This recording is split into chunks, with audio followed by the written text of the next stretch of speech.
Un fan ne vit pas par la raison. Un fan ne vit pas par la réflexion. Un fan ne vit pas par l'analyse. Un fan vit par la passion. S'abonnez-vous. Alors le FC Barcelone a-t-il la meilleure attaque du monde, d'Europe en ce moment? Certains fans d'autres clubs, même fans du Barça, vont dire non, il faut être calme, il faut relativiser. Comme je vous ai dit dans l'avant-match, là, c'est moi contre vous, bagarre. Fâchez-vous comme vous voulez, je m'en fous. Dites-moi en commentaire.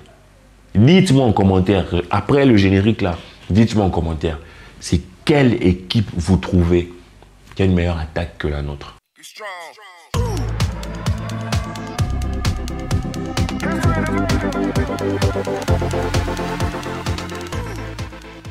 Alors quand je dis meilleure attaque, ce n'est pas « ouais, regarde Manchester City, allons dire mais non ». Manchester City a approvisionné et par les attaquants et par les milieux de terrain. Moi, je suis juste en train de parler d'attaque. Quand tu regardes nos attaquants, prenant les gros clubs, ne parlez pas d'un jeune. Ouais, tu vois, le jeune là, il dribble mieux que... Non, non. Moi, je te dis, en termes de performance actuelle, dis-moi, quel ailier est meilleur que Dembélé aujourd'hui? Lequel? Peut-être tu vas m'en trouver un, mais tu peux pas me parler de ça là. Quel ailier est meilleur que Dembélé? Mbappé, en ce moment, je trouve que la forme de Dembélé, la forme de Mbappé, je pense que Dembélé est un peu au-dessus en termes de forme actuellement, tu vois. Et quand bien même tu mettrais Mbappé au-dessus, aujourd'hui, quand tu regardes maintenant le poste de neuf, le Paris Saint-Germain, il n'y a personne au neuf. On va prendre l'autre neuf qui pourrait concurrencer notre neuf à nous, tu vois, c'est Haaland. Mais Haaland, il est servi de partout. Et Haaland, c'est un buteur. Mais je suis désolé, aujourd'hui, Lewandowski reste plus fort qu'Haaland de par sa capacité. Non seulement il finit, il est presque aussi fort que Haaland en finition, voire peut-être plus fort techniquement, mais en plus il participe au jeu, il construit, il fait des dingueries avec le ballon. Donc c'est un point dans lequel sur lequel Haaland doit travailler. Mais Lewandowski, je suis désolé, hein, s'il veut jouer meneur de jeu, il joue meneur de jeu. Tu vois, il fait énormément de choses. Et quand tu regardes Rafinha, tu veux me parler de qui dans les grands clubs? Au Real Madrid? Est-ce que tu penses qu'aujourd'hui, Vinicius, on va dire, Vinicius, Benzema, Rodrigo, c'est plus fort que Rafinha, Lewandowski, Ousmane? Non. Je suis désolé, mais non. Mais non. À City, il y a qui? Arsenal, il y a qui? Il y a Chelsea, il y a qui? Quel autre club? Paris Saint-Germain. Quel autre grand club? Liverpool, il y a qui aujourd'hui à Liverpool? Quelle est l'attaque? Donc pour moi aujourd'hui, au Bayern, Sadio Mané, Leroy Sané, tout ça, c'est plus balèze que Lewandowski, Dembélé et Rafinha. Avec des ailiers qui peuvent, à eux tout seuls, tu sais, Dembélé n'a même pas besoin de 1 contre 1, de genre de dédoublement dans son dos. Dembélé, il te dribble sans dribble. Il te dribble en courant. C'est une variante que Mbappé fait très bien. Mais Dembélé aussi, il est super fort là-dessus. Et dans le dribble, quand tu prends, tu ajoutes Rafinha. Donc rien que dans l'élimination, en fait, on est bon. Et quand tu prends, en fait, ces ailiers-là qui peuvent marquer, faire des passes, mais incroyables, et que tu ajoutes à ça le meilleur neuf de ces 5 dernières années, qu'est-ce que tu veux que je te dise? Comme je vous ai souvent dit, quand tu prends la moyenne de notre attaque, il n'y a rien à dire. On a la meilleure attaque au monde. Pour moi, peut-être je me trompe en fait. Peut-être j'ai oublié un club en mode super évident. Ah ouais, c'est vrai, ce club-là. Mais aujourd'hui, Dembélé ailier, je suis désolé. Ailier Dembélé en ce moment, avec la forme de moment, c'est top 3 mondial. Top 3 mondial. Rafinha, peut-être top 4 mondial. Top 4, top 5 mondial. Tu vois? Et Lewandowski, c'est top 1 mondial. Top 1, top 2, peut-être avec Haaland et Benzema. Tu vois un peu, ça se bat là-dedans. Ça veut dire que en attaque, on peut dire qu'on n'a que des top 3 ou des top 4 mondiaux à leur poste. En attaque. Il n'y a rien à dire. Il n'y a rien à dire, les gars. Il n'y a rien à dire. Quand tu vois la forme des mecs et ce qu'ils sont capables de faire avec le ballon, je suis désolé. Aujourd'hui, en fait, Vinicius, Benzema, ça aurait été lourd. Mais pour moi, Rodrigo est trop léger pour qu'aujourd'hui, on puisse dire qu'il est meilleur, peut-être qu'il est à droite. On va dire qu'il est meilleur que Rafinha. Vous allez dire qu'il est meilleur que qui? Tu vois ce que je veux dire? Donc, on a une attaque excellente, extraordinaire. Peut-être que vous ne serez pas d'accord avec moi quand je vais dire que c'est la meilleure. Parce que, tu sais, ce n'est pas comme si je vous dis notre attaque est constituée de Ronaldo, Lewandowski, Messi, une attaque faite de grands noms. On n'est pas sur FIFA, non. Ce n'est pas des grands noms qui constituent notre attaque, certes. Il y a Lewandowski, mais Dembélé, Rafinha, ce n'est pas... Tu vois, c'est pas Messi, Ronaldo, quoi. Vous voyez ce que je veux dire? Mais quand tu vois comment les mecs jouent et quand tu vois leur influence sur le jeu, mais c'est incroyable. Je ne sais pas si vous vous rendez compte. Quand on voit Rafinha, Dembélé jouer, peut-être que le match contre le Bayern va le confirmer ou pas. Mais quand on voit Rafinha et Dembélé jouer, ils peuvent encore progresser, devenir encore plus forts. C'est pour ça que moi, je m'accorde à dire que, je me permets de dire plutôt que le FC Barcelone a une attaque de malade. Une attaque de malade, franchement.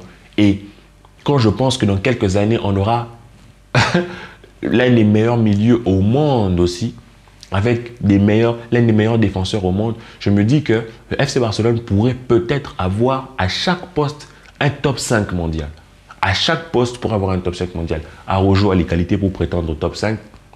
Ter Stegen peut-être ne sera plus là. Peut-être on prendra un autre. Moi, je rêve de Mike Maignan. Mais milieu de terrain, Pedri sera forcément top 2 mondial au milieu de terrain. Et en termes de 6, je ne sais pas qui on prendra. Si on va récupérer Zubimendi, si on va mettre Francky, s'il y a Nico qui va revenir, je ne sais pas. Mais en attaque, on aura ce Lewandowski-là. Quand il partira, peut-être, moi, dans mon rêve, ce serait de ramener Haaland. Hein. Mais monsieur, ramène pas Haaland. Tu auras des top ailiers et tout. Donc, tu te dis que on a une équipe, franchement, qui devrait faire peur. Et je vous dis ça aussi, vous, fans de FC Barcelone, pour vous mettre en confiance. Parce qu'il y a beaucoup de fans de FC Barcelone qui sont toujours dans de la fausse modestie, voire de la crainte, de la peur. Alors que moi, comme je vous ai souvent dit, un fan ne vit pas par la raison. Un fan ne vit pas par la réflexion. Un fan ne vit pas par l'analyse. Un fan vit par la passion. Au FC Barcelone, on a eu, je me dis, au FC Barcelone, on a eu trop, il y a trop d'analystes. Trop de docteurs, trop de spécialistes, trop de calculateurs, trop de relativistes. Alors que ce qui fait qu'un stade soit bouillonnant lors d'une soirée de Ligue des Champions, ce qui fait que lorsque le Bayern, par exemple, affronte Celtic chez eux, ce qui fait que les fans soient si bouillonnants, même s'ils savent qu'ils vont peut-être se prendre une gifle du Bayern, c'est quoi? Ils n'ont pas relativisé en mode « Ouais, mais tu sais, notre attaque n'est pas si bonne par rapport à la leur, notre défense. » Non, non. Ce qui fait qu'un stade crie, ce qui fait qu'un supporter soit là et chante. Regardez le stade de Marseille, par exemple. Ce qui fait que Marseille soit en ébullition à chaque fois qu'il y a un grand match. Vous pensez que ce qui les fait revivre comme ça, c'est quoi? Ce n'est pas la réflexion. Ce n'est pas la déduction.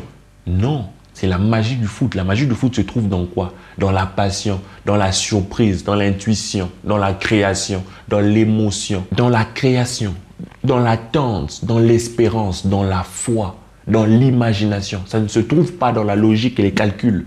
Vous voyez ce que je veux dire? Donc, c'est pour vous redonner confiance à ce Barça, à votre Barça. Dites-vous que, combien même, on pourrait se prendre une gifle contre le Bayern est totalement raté notre mois d'octobre. On pourrait être éliminé en Europa League. Quand tu vois ce Barça-là, il faut être content et être heureux parce qu'on a une équipe incroyable. Peut-être je ferai une vidéo similaire pour le milieu de terrain. Mais quand tu vois notre attaque, frère, ce sont les adversaires qui devraient avoir peur de nous. C'est pour ça que je dis que des fois, je trouve que le Camp Nou, c'est trop habitué à Lionel Messi. Lionel Messi faisait des dingueries tellement chaque week-end, en fait, qu'aujourd'hui, quand on voit Rafinha, Dembélé, Lewandowski, on crie par moment, mais on n'est pas... Moi, je veux que lorsqu'on construise un nouveau stade, qu'on puisse chercher un speaker et qu'on puisse modifier le son du stade, comment on l'entend, pour que les bouillies soient plus concentrées, condensées. Tu vois ce que je veux dire? Quand tu regardes, j'ai vu une petite vidéo, Lionel Messi, avant le match de Ligue des Champions, ils étaient dans le rang pendant que la musique jouait. Et le stade était en feu avec des feux d'artifice, vraiment des fumigènes, tout ça. Et il sort du rang pour voir tellement il y avait de l'envie et de l'engouement. Et ce match-là, vous pensez que cette envie et cet engouement, c'était parce que, ouais, vas-y, on a Neymar. Non, c'est la passion. Donc moi, je regarde toujours les matchs du Barça avec cette passion-là, comme un enfant, de voir le foot, de voir des si beaux footballeurs, des si grands footballeurs que peuvent être Rafinha, que peuvent être Dembélé, que peuvent être Lewandowski. Donc les gars, kiffez, regardez-les avec admiration parce que nous avons une attaque monstrueuse. Quelle équipe a des ailiers plus performants que les nôtres? quelle équipe a un 9 plus performant que le nôtre. Maintenant, rassemblez tous ces facteurs-là et dites-moi si vous trouvez une équipe en Europe qui nous affronte en attaque. En attaque. Moi, je pense que le Barça est au-dessus.